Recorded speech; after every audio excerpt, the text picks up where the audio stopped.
Okay, welcome to our 9th class for Math 12. The topic here, calipers and micrometers, two different measuring instruments, which you may or may not have worked with, but the good news is they're not particularly hard to use. Okay, so as you can see, lesson 3, calipers and micrometers, page 39. Let's read some information first of all. So let's flip over to page 40. Vernier calipers. This is an example of one right here.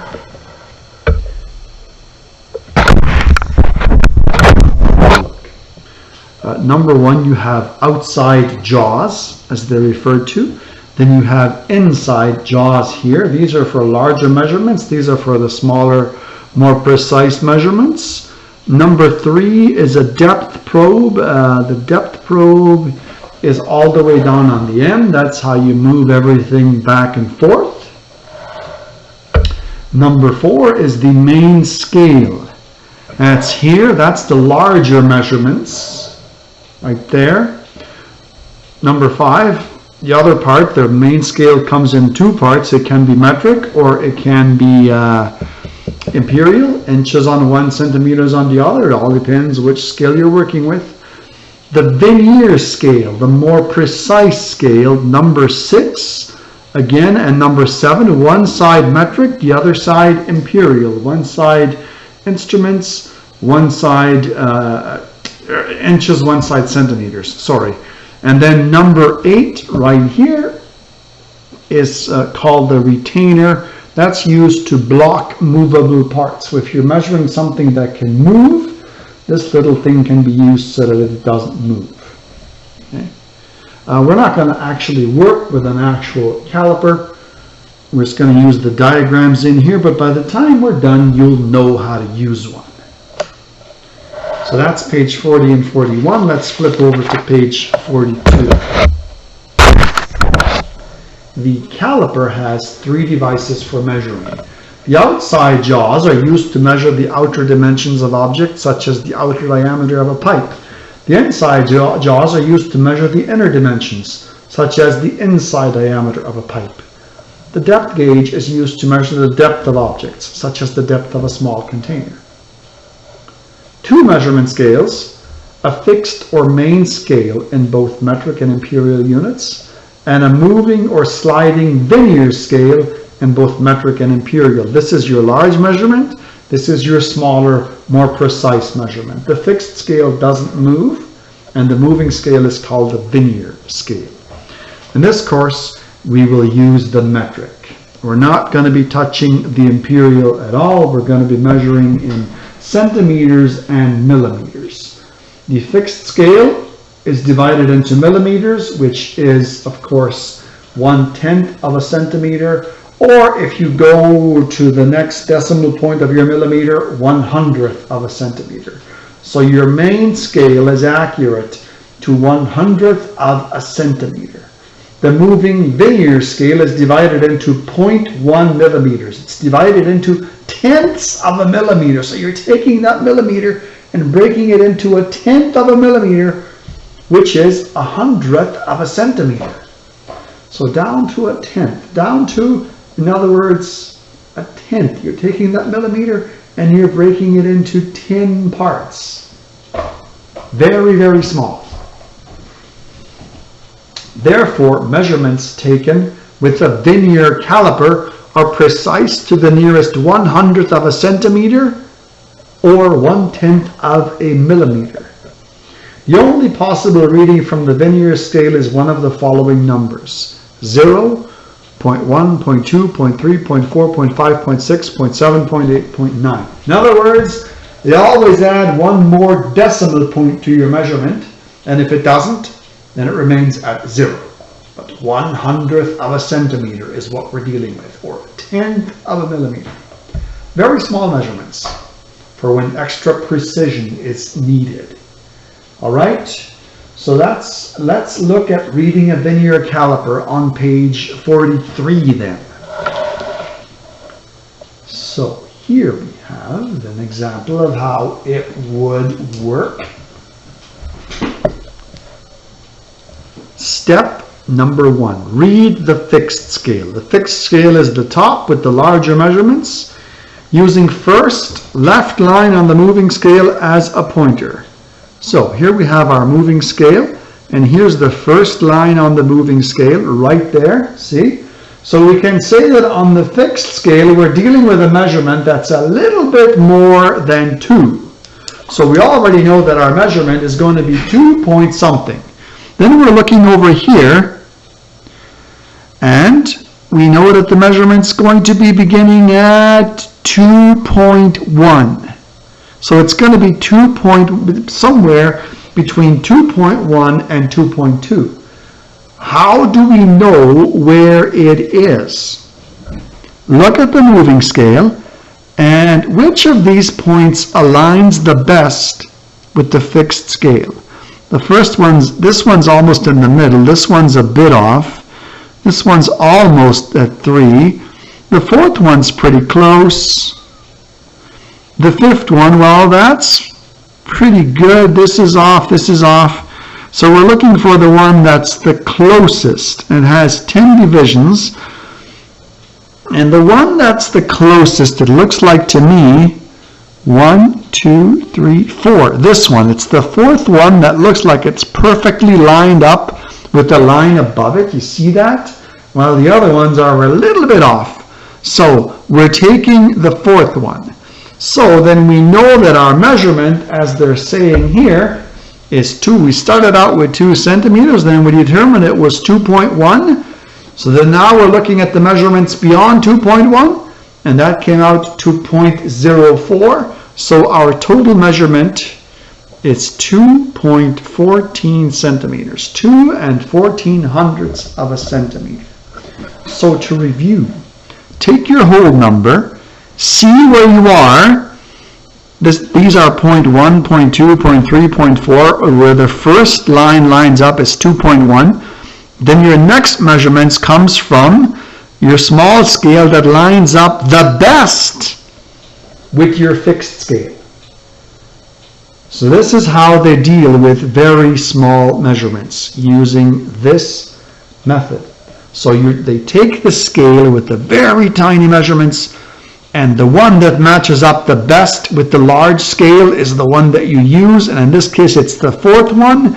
So we used 0.04. So then our measurement is 2.14 centimeters to the nearest hundredth. That's a caliper measurement. We have another example right here. Let's have a look. Well, look here. There's our thing. We are somewhere between 4 and 5, right? We're measuring here somewhere, so it's 4 point something. Let's count off the marks on the scale. 1, 2, 3, 4, 5, 6 marks, and then I get up to where the tiny marks are beginning. So I know that it's 4.6 something up to here. So you take your closest whole number, that not the one that's over here, but the one that's over here. Then you count up to where the smaller precise marks start. That takes you up to 4.6. Then you find the one that lines up the best. And in this case, if I look, I have to go almost to the end to find that one. That is 9. 4.69. Hope that's clear so far. It's a linear caliper is easy to use. And these days they have electric ones. They'll give you the reading automatically, so you don't even have to do that.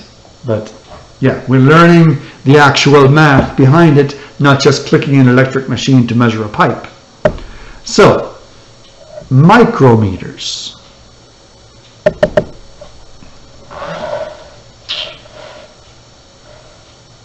Micrometers are even more precise than linear calipers. they go to 1,000 of a centimeter. So they go another decimal place further. They are 10 times more precise. And here we have a nice diagram of a micrometer. You have your anvil and your spindle. If you want to measure something, you put it in between here and you crank this thing until it's snug, and then you take your readings based on, you tighten it up, move these two things together, and once it's fitting in nice and snug, then you go over here and you take your measurements. Okay? And again, it goes one level more precise than does the vernier caliper.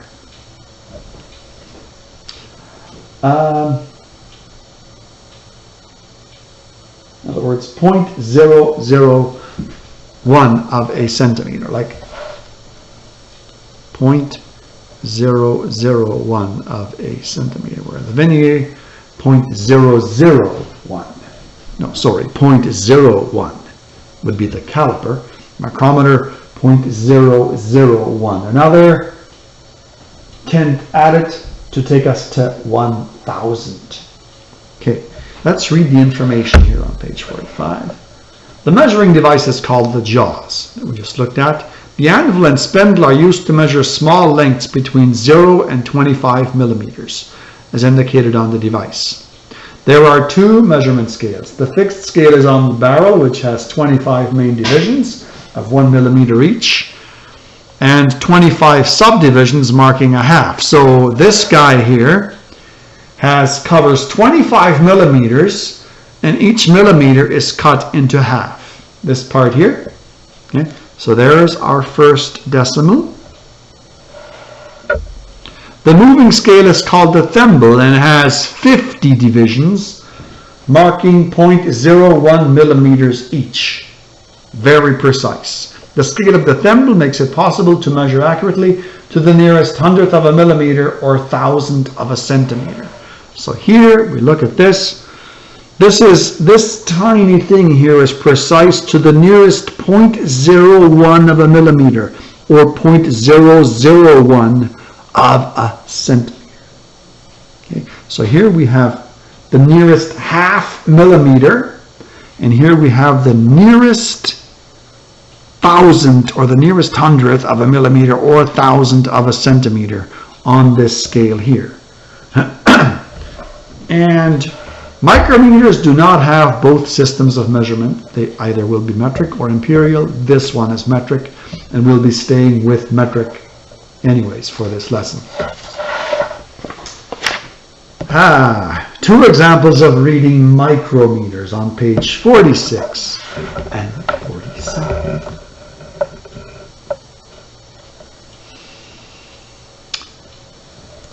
Read the upper barrel scale in millimeters. The reading will be a whole number from 0 to 24. In this diagram, the measure of the last marking showing on the upper scale indicated by the arrow at A is 11. So here, look at these 1, 2, 3, 4, 5, 6, 7, 8, 9, 10, 11. So our whole number is 11. Let's write that. It'll be, so our measurement will be 11 point something.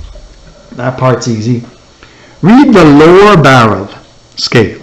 This scale marks points halfway between each millimeter marking on the top scale.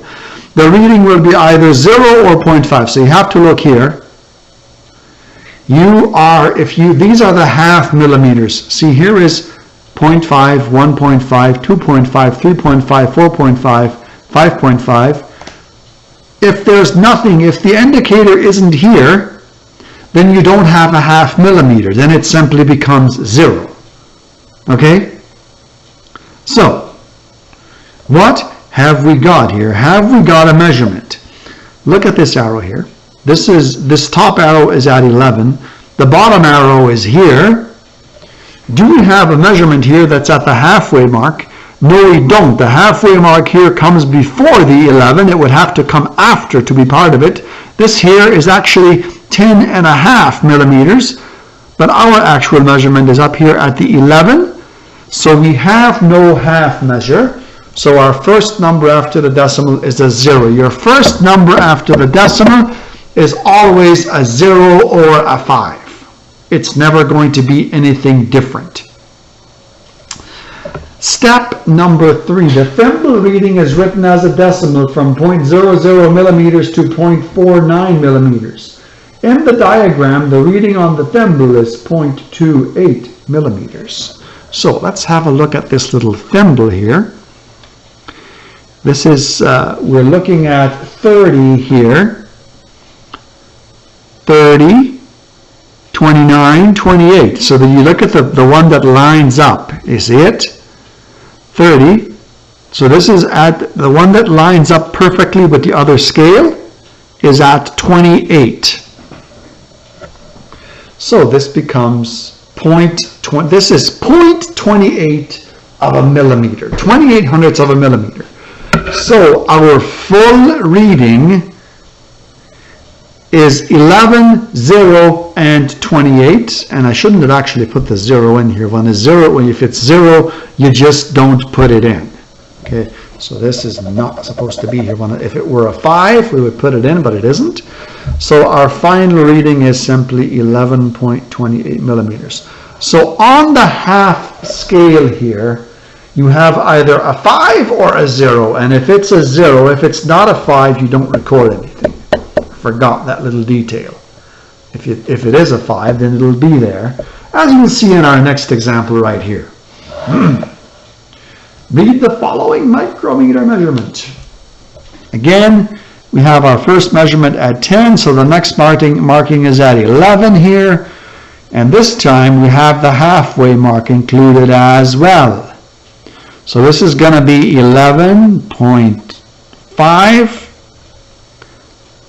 And our thimble reading lining up again at 28, because 30, 29, 28, 11.528. Wait a minute, ich will do falsch. Cross it out, ignore what I just said. It's 11, add 0.5, add 78. Add 28. Okay, so what happens then is 11 and 5 and 2 make 7. I'm not showing this.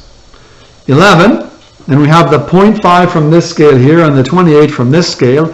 11 add 0.5 add 28. So 5 add 2 makes 7, 11.78. Fortunately, we're going to do some more examples. I'm aware that I've been a little confusing with this micrometer business, but we'll be doing some more examples. But before we do that, let's have a look at the brain power, then we'll do some more examples. Calculate the volume of a cube, with each side measuring 30 centimeters. Calculate 9/16 of 24.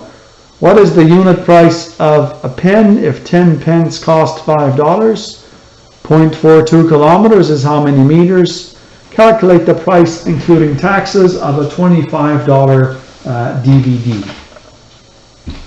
Let's do the brain power, and then we'll do some more measuring device readings after that.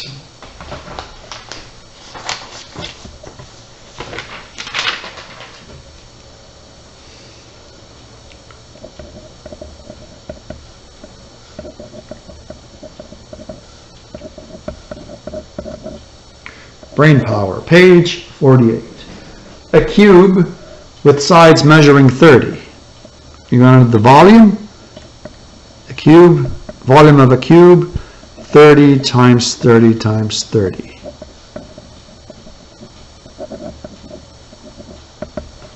333 is 27 and 3 zeros.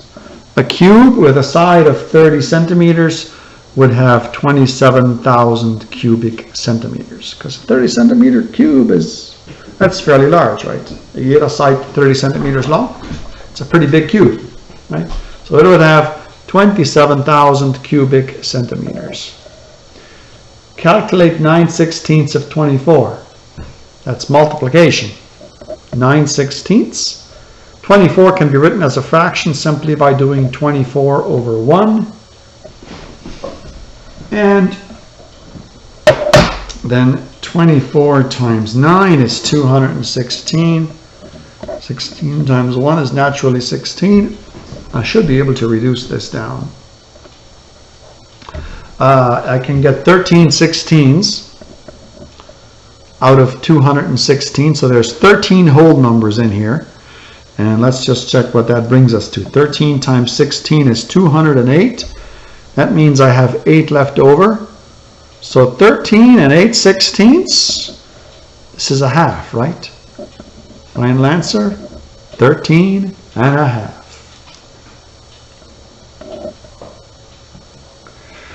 What is the unit price of a pen if 10 pens cost $5? $5, 10 pens. Mental math, right? If there were 5 pens, there'd be $1 a piece. There's 10 pens, 50 cents. 5 divided by 10, if you need to know how to do it, it's 0.5, which is 50 cents. 0.42 kilometers. How many meters is that? It's less than half a kilometer. So think about it. A kilometer is 1,000 meters. So half a kilometer would be 500 meters. 0.42 is a little less than half. So this would be 420 meters, would be 0.42 of a kilometer. Calculate the price, including taxes, of a $25 DVD on sale for 20% off. Well, 25 bucks times 0.20 to get your discount. 5 bucks off. 25 minus 5 equals 20. Tax in Manitoba these days is 12%, 1.112. $22.40.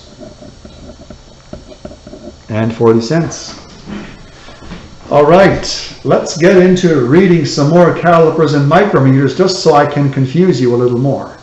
I'm looking forward to that. Everybody's got the brain power. If you don't, you can always pause this video. Adios. Keep in mind, when this unit is done and you've handed in all your work for both units, I'll be handing you a brain power test. You'll need to hand all that stuff in for the statistics unit and the measurement unit. You'll need to hand it all in, and then I will hand you a brain power test to finish off this course. You just missed my page here.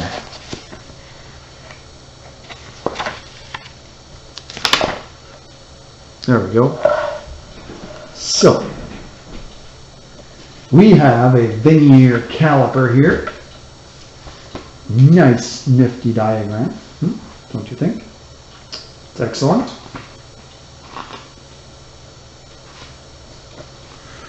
So, have a look. Where are we at? What's the first number that shows up before we get to the precise scale? The 1. Okay. Now we get to the precise scale. 1, 2, 3.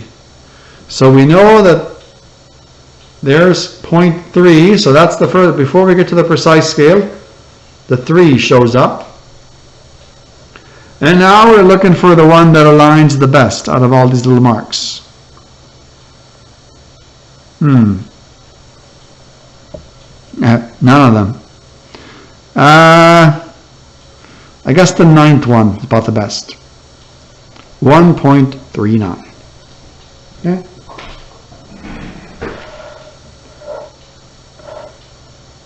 Two.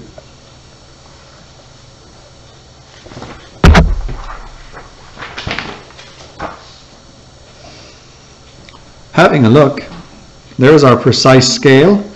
The first number that shows up before we get to that is the 3. There's the 3. Now we count these guys. 1, 2, 3, 4. We're not there yet. 5. We get to the 5th one, and then that's the last one before the precise scale. 3.5. Now, which one lines up the best? 2. 3.52. And by the way, this is, I believe this was, well, they're all centimeters. 3.52, 3.1.39. And the last one, let's pull this over. 5 is the first whole number that shows up before the precise scale. And we count 1, 2, 3, 4. Is it 4 or 5 here? Almost lines up. We'll say it's at, yeah, it's at 5. I think if they coincide, you count it. So it's the 5th one. It starts, and which one lines up? I'd say it's the first one. 5.51. Now some micrometer examples.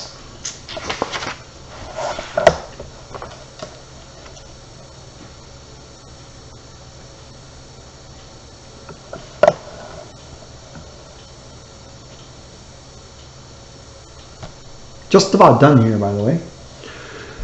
Read the following micrometer measurement. So let's have a look. Look at where we're at. Grab the closest whole number, 15. So the next one is 16, so it's at 16. And do we have anything on the halfway point here? Yep, we do. Right there.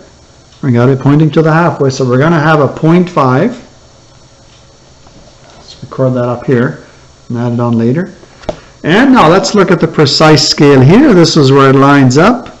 So 10, 9, it's 8.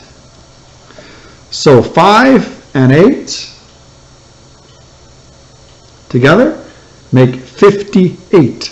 So 6.58. This one happens to be down in the lower numbers as opposed to the other example. So there's, like if it had been an 11, let's say, then it's 16.511, but it's down in the numbers below 10. All right, here we have, let's see what we got. First measurement right there is at 5, 6, 7. Do we have anything at the half point? No, we do not. So that's a 0. Add. Here we're at 40, 39, 38. 0 at 38 is simply 38, and then 7.38. Oh, and these are both in millimeters. 7.38 millimeters. And up here, 7.38 millimeters. I will stop there. Not going to give you any homework from this lesson. Just need to watch this lesson because it'll come up there on the next tandem assignment. Calipers and micrometer measurements will come up. Next lesson we'll continue right here, limitations of measuring instruments. But we'll stop there. It's almost a 30-minute lesson. I think that'll do. So you will have no homework to get done for this lesson. All right? That will be it for today.